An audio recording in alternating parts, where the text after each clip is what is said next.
Ihan pikkupojasta lähtien minua on kiinnostanut kaikki, mitä liittyy ilmailuun ja lentämiseen.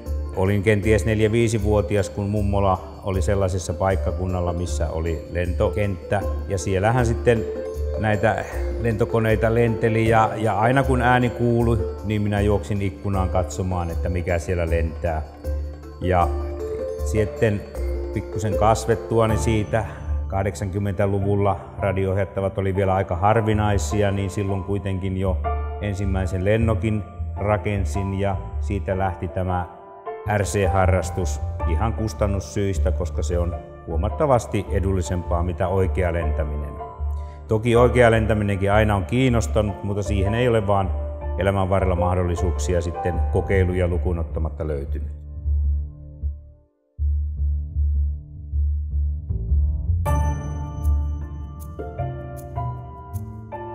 Kaikki alkoi huhtikuussa 2011.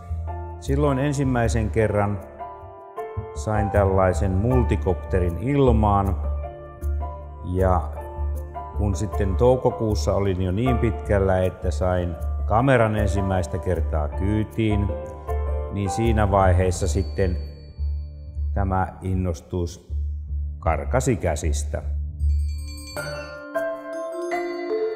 Rupesi mielikuvitus laukkaamaan, että mitä kaikkea tällä oikeasti voidaan tehdä.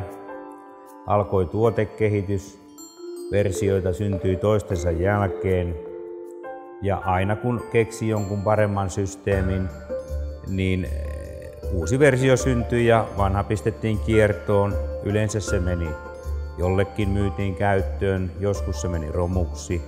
Vaihtoehtoja oli monenlaisia. Siitä noin 1,5 vuotta sitten päätin, että nyt ollaan siinä pisteessä, että kaupalliset tuotteet ei enää riitä, vaan haluan tehdä oman tuotteen. Ja siitä lähti tämän Videodronen tuotekehitys. Ensimmäisenä tavoitteena oli se, että sen täytyy olla riittävän hyvä, jotta ei olisi mitään syytä ottaa kenenkään toisen laitetta. Hiilikuiturunko. Itsestäänselvä asia, umpinainen sellainen, eli kaikki elektroniikka, sähkölaitteet on siellä suojassa.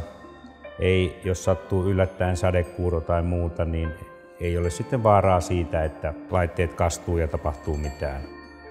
Versioita syntyi siitäkin useampia, kunnes sitten päädyttiin tähän viimeiseen versioon, joka tässäkin on nyt sitten esillä. Tämä on se lopullinen tuote ja siitä on nyt sitten tullut erilaisia versioita erilaisiin käyttötarkoituksiin.